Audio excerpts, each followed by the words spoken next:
Good morning, dear students. I am Rajkumar. Welcome all of you on the e-learning platform provided by Rajasthan academy Churu. प्यारे बच्चों, आप नवोदय सैनिक military RIMC की entrance exam की तैयारी के लिए जो मैथ्स का पाठ्यक्रम है वो पढ़ रहे हैं। उसी श्रृंखला में कल हमने नंबर सिस्टम को स्टार्ट किया था और आज आप पढ़ेंगे नंबर सिस्टम पार्ट 2 पढ़ेंगे आप, नंबर सिस्टम पार्ट 2। तो देखिए नंबर सिस्टम पार्ट 2 में क्या पढ़ना आपको, आज हम देखो कुछ जो डिविजिबिलिटी रूल है उनके बारे में सीखेंगे, जबकि कल आपने किसके बारे में सीखा था, नंबर सिस्टम के बारे में सीखा था कि आपके नेचुरल नंबर कौन से होते हैं, होल नंबर कौन से होते हैं, इंटीजर कौन से होते हैं, ये सारी बातें आपने कल सीखी थी। जैसे आपने कल सीखा था कि नेचुरल नंबर आपके 1 से स्टार्ट होते हैं, होल नंबर 0 से स्टार्ट होते हैं, इंटीजर आपके ऑल पॉजिटिव और निगेटिव नंबर होते हैं। ये सब बातें हैं, इनका अध्ययन कल आपने स्टडी कर लिया था। और आज हम पढ़ेंगे नंबर सिस्टम में जो सबसे पहले हम पढ़ रहे हैं डिविजिबिलिटी रूल के बारे में। हम पढ़ रहे हैं डिविजिबिलिटी रूल। अब देखो जो डिविजिबिलिटी रूल है वो क्या होते हैं, उनके बारे में आपको कैसे जानना है, उन सब में हम एक एक की बात अभी करेंगे। तो सबसे पहले पार्ट में बात कर रहे हैं आप किसकी, जो डिविजिबिलिटी रूल ऑफ किसका, डिविजिबिलिटी रूल ऑफ 2। सबसे पहले आप 2 के डिविजिबिलिटी रूल के बारे में बात कर रहे हैं। तो जो 2 का डिविजिबिलिटी रूल होता है उसके बारे में आपको क्या याद रखना है, यानी if A number have unit place value is 0, 2, 4, 6, 8 और if number is even then that number will be divisible by 2। इसमें आपको ध्यान में रखना है, यदि आपके पास ऐसा कोई नंबर है जिसमें यूनिट प्लेस वैल्यू है वो 0, 2, 4, 6, 8 इनमें से कोई आ रही है, या नंबर आपका इवन है, तो वो नंबर क्या होगा, 2 से डिविजिबल होगा। जैसे आप एग्जाम्पल के स्वरूप आप देख सकते हैं कि अगर हम बात कर रहे हैं, जैसे मान लो मेरे पास है 10 है, 16 है, 20 है, 26 है, ये सारे नंबर के आपके 2 से डिविजिबल है, क्योंकि इनकी देखो यूनिट प्लेस की देखो वैल्यू यहाँ पर 6 आ रही है, 0 आ रही है, 6 आ रही है, 0, मतलब इनमें से कोई नंबर आएगा आपका, किनमें से 0, 2, 4, 6, 8 में से। तो इनको देख के आप डायरेक्ट पता लगा लेंगे कि नंबर आपका 2 से डिविजिबल है या नहीं है, ठीक है। उसके बाद देखिए नेक्स्ट हम बात करें किसकी, divisibility rule of divisibility rule of किसका, 3 का। अब देखिए सबसे जो अगला नेक्स्ट रूल पढ़ रहे हैं आप, किसका पढ़ रहे हैं कि जो 3 का डिविजिबिलिटी रूल होता है उसको कैसे पहचान करोगे आप कि कोई नंबर है वो 3 से डिविजिबल है या नहीं है। तो इसके लिए आपको ध्यान रखना है, if sum of all digits is divisible by sum of all digit is divisible by 3, then number will be also divisible by 3।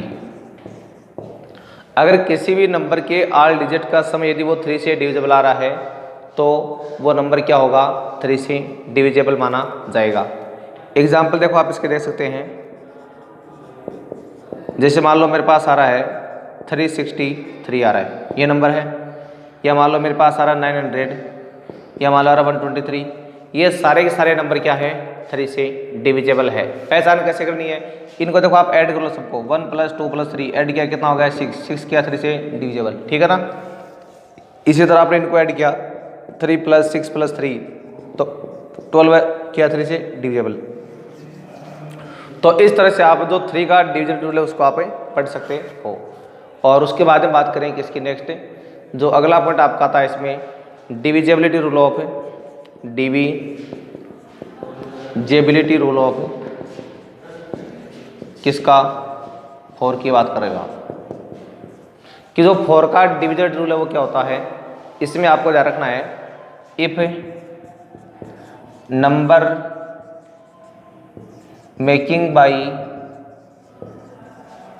Making by last 2 digit is divisible by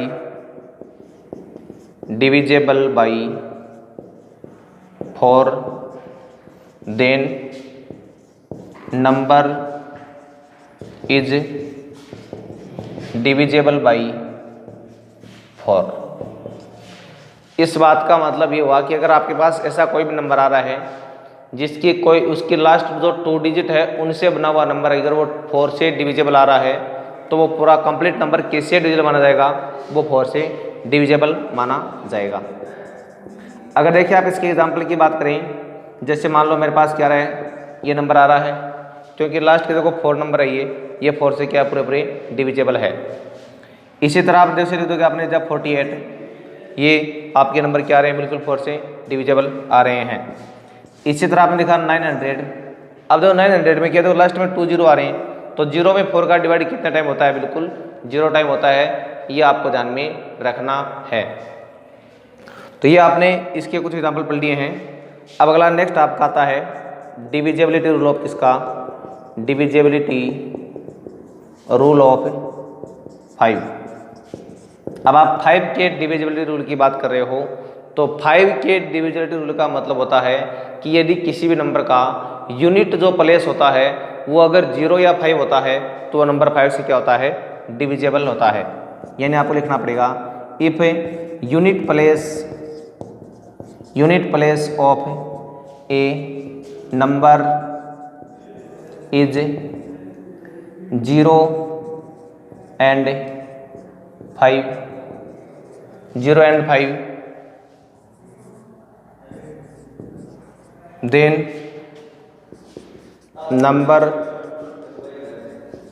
number will be divisible by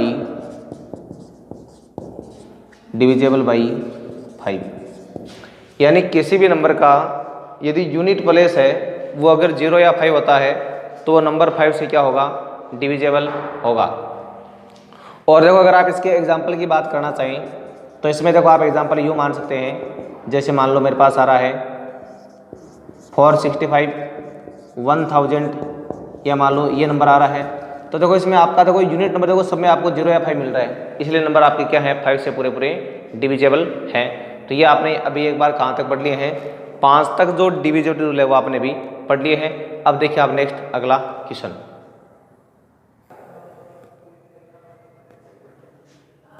अब आगे हम पढ़ रहे हैं divisibility rule of 6। इसमें याद रखना है if A number is multiple of 2 and 3 then that number will be divisible by 6। ठीक है ना। इसमें ध्यान रखना कि अगर आपका कोई नंबर 2 और 3 दोनों से अगर डिविजिबल आ रहा है तो वो 100% किससे डिविजिबल होगा, वो नंबर आपका 6 से भी डिविजिबल होगा। इसके अगर आप एग्जाम्पल की बात करना चाहें तो देखो आप यूँ मान सकते हैं, जैसे 102 है, ये 2 से डिविजिबल भी और 3 से भी है, तो 6 से भी क्या होगा, आपका डिविजिबल हो गया है। इसी तरह आप देखो ये नंबर लिख सकते हो आप, जैसे ये नंबर आपका 2 से डिविजिबल भी है और 3 से भी डिविजिबल है, तो ये 6 से भी क्या हो गया, डिविजिबल। उसके बाद देखो आपको याद रखना है डिविजिबिलिटी रूल ऑफ 7। तो देखो 7 का जो डिविजिबिलिटी रूल है उसके बारे में आपको ध्यान रखना है कि देखो नेक्स्ट पॉइंट आपको याद रखना है 7 का डिविजिबिलिटी रूल। तो इसमें आपको देखो ध्यान ये रखना है कि अगर आपके पास कोई ऐसा नंबर है जो नंबर आपका मतलब एक नंबर बनना चाहिए किससे, टेंस और 100 से, उसमें से अगर आपने जो यूनिट नंबर है उसके डबल को अगर उसमें से लेस करोगे, फिर जो नंबर बचेगा अगर वो 7 से डिविजिबल है तो नंबर क्या होगा आपका 7 से डिविजिबल।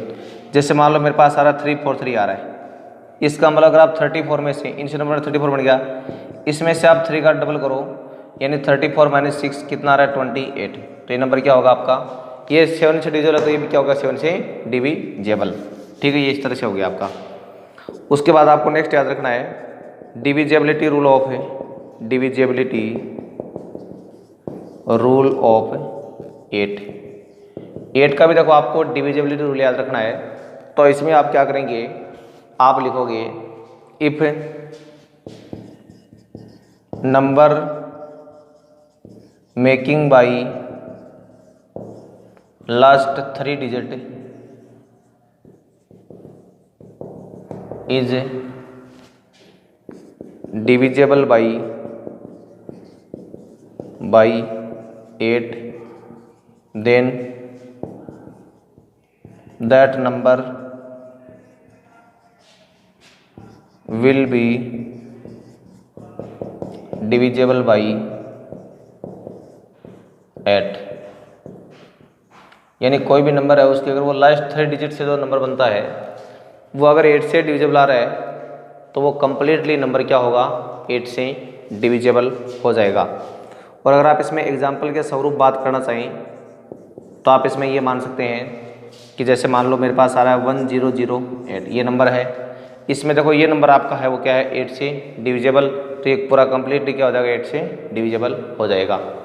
उसके बाद में आपको याद रखना है divisibility rule of, divisibility rule of किसका 9 का।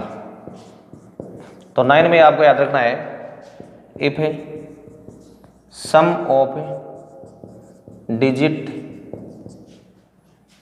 इज डिविजिबल माइन, या मान लो sum of digit is multiple of 9 then number will be divisible by 9।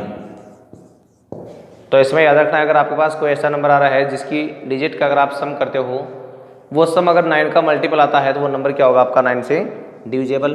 इसका एग्जांपल आप यूँ मान सकते हैं, जैसे मान लो मेरे पास आ रहा है 999, या मान लो मेरे पास आ रहा है कितना 6 और 03। तो देखो ये इनका सम करोगे तो ये 9 का क्या आ रहा है मल्टीपल आ रहा है, तो ये नंबर क्या 9 से डिविजिबल है। तो ये आपने पढ़ा 9 का डिविजिबिलिटी रूल। अब आप देखो आगे 10 और 11। तो डियर स्टूडेंट्स अब आगे आप देखिए डिविजिबिलिटी रूल ऑफ किसका 10 का। 10 का डिविजिबिलिटी रूल क्या होता है, if unit digit of a number is 0 then number will be divisible by 10। यानी आपको ध्यान रखना है कि कोई भी नंबर है उसका यूनिट डिजिट क्या आना चाहिए 0 आना चाहिए। देखो इसमें 0 आ रहा है, इसमें 0 आ रहा है, ये सारे क्या 10 से डिविजिबल है। उसके बाद है डिविजिबिलिटी रूल ऑफ 11। ये क्या होता है, if difference of odd placed digit and even placed digit is multiple of 11 then number will be divisible by 11। जैसे मान लो मेरे पास ये 331 ये नंबर है, तो इसमें करना क्या, आप देखो ये आपके ओड प्लेस के नंबर हो गए, ये दोनों आपके हो गए इवन प्लेस के नंबर। तो इनका सम तो आ रहा है 1 + 3 यानी 4 आ रहा है, उनका भी कितना आ रहा है 4। दोनों का अगर आपने लेस किया तो क्या आ रहा है 0। तो 0 क्या होता है 11 से डिविजिबल। ध्यान रखना 0 जो होता है वो हमेशा ईच नंबर से क्या होता है डिविजिबल होता है, ठीक है ना 0 टाइम। तो ये या तो 0 आना चाहिए या 11, 22 ये नंबर आने चाहिए आपके। तो ये नंबर क्या हो जाएगा आपका 11 से डिविजिबल। तो ये आपने इसका एग्जाम्पल लिख दिया 1331 और 121, ये क्या हो गया इसका एग्जाम्पल हो गया है। अब देखो आपको क्लोजर प्रॉपर्टी याद रखनी है, तो आप लिखोगे सम एंड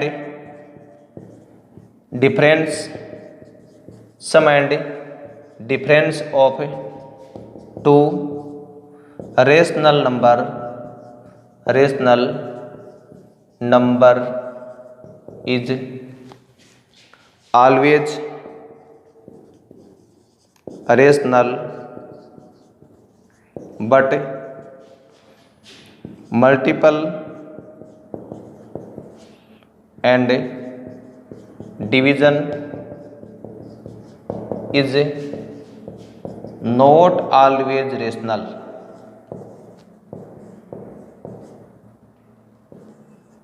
इस बात का मतलब ये हुआ कि आपके पास अगर दो रेशनल नंबर है तो उनका ऐड या सम करोगे तो हमेशा क्या प्राप्त होगा, आपको एक रेशनल नंबर ही प्राप्त होगा। लेकिन दो रेशनल नंबर है उनका मल्टीपल और डिवाइड है, उनसे आपको रेशनल प्राप्त होना हमेशा कोई आवश्यक नहीं होता है। ठीक है, अब उसके बाद में आती है कम्यूटेटिव प्रॉपर्टी। कम्यूटेटिव प्रॉपर्टी में याद रखना है, चाहे आप a प्लस बी को ऐड कर लो, चाहे b प्लस a को ऐड कर लो, दोनों हमेशा क्या आएंगे, सेम वे में आएंगे। जैसे मान लो मेरे पास है 1 + 2 और मैं अगर 1/4 को ऐड करूँ या 1/4 और 1/2 को ऐड करूँ, दोनों ही कंडीशन में मेरे पास क्या आएगा, आंसर यही आएगा 3/4। ठीक है ना, तो ये क्या कहलाती है आपकी कम्यूटेटिव प्रॉपर्टी। उसके बाद में आती है एसोसिएट प्रॉपर्टी। इसका मतलब ये है कि जैसे मान लो 1/2 को जोड़ा, फिर आपने 1/4 को जोड़ा, उसके बाद में आपने इसमें 1/3 को ऐड किया, या फिर आप मान लो 1/2 प्लस 1/4 प्लस 1/3, तो इन दोनों से आपको सेम क्या प्राप्त होगा, हमेशा एक ही जो नंबर है आंसर है वो प्राप्त होगा।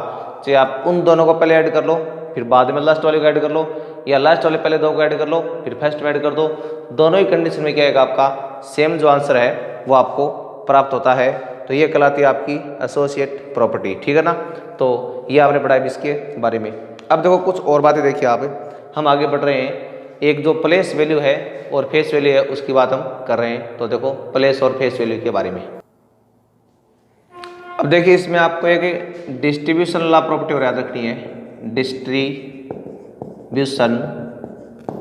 Law property. इसका मतलब होता है, जैसे मान लो मेरे पास a इंटू आ रहा है b प्लस सी, तो इसको आप a into B plus a into C भी आप इसको कर सकते हो। ठीक है, यानी जैसे मान लो आपको 1/2 को मल्टीपल करना है किससे, 1/4 प्लस 1/3 से, तो आप इसको ऐसे भी लिख सकते हैं 1/4 इंटू 1/3। ठीक है ना, दोनों का एक ही मतलब है। यह कहलाता आपका डिस्ट्रीब्यूशन लॉ प्रॉपर्टी। और उसके बाद में आपकी आती है एक नेक्स्ट पॉइंट आपको याद रखना है, जो आता है आपका place value and face value के बारे में। Place value and face value, ये आपको अभी समझना है क्या होता है। जैसे मान लो प्लेस वैल्यू क्या होती है, मेरे पास मान लो ये नंबर आ रहा है कोई भी, जैसे मान लो 431 आ रहा है। अब मेरे को यहाँ पर अगर 3 की प्लेस वैल्यू निकालनी है तो 3 की प्लेस वैल्यू क्या आ जाएगी, 30 आ जाएगी। ठीक है, और इसी तरह से अगर आप 3 की फेस वैल्यू निकालेंगे तो क्या जाएगी, 3 वो आ जाएगी। तो ये होती है आपकी place value and face value, जिनके बारे में आप अच्छी तरह से जानते हो। तो प्रिय बच्चों, आज हमने ये नंबर सिस्टम का जो पार्ट नंबर 2 है उसकी स्टडी की है। बाकी आपको इसके लिए PDF वगैरह है वो प्रोवाइड करवा दी जाएगी, तो वहाँ से आप देखिए जो मैटर आपको नोटबुक में नोट करना है उसको आप आराम से नोट कर सकते हो। और साथ में आपको जो अपनी पढ़ाई है उसको आपको जारी रखना है। तो फिर से मैं आपको एक बार दोबारा से याद दिलाना चाहूँगा कि आप जो अपनी स्टडी है उसको सुचारू रूप से जारी रखिए। और आज के लिए हम बस इतना ही पढ़ेंगे, बाकी जो नेक्स्ट टॉपिक रहेगा हमारा उसको हम बाद में नेक्स्ट वीडियो पढ़ेंगे। तब तक के लिए आपको नमस्कार, धन्यवाद, पढ़ते रहिए।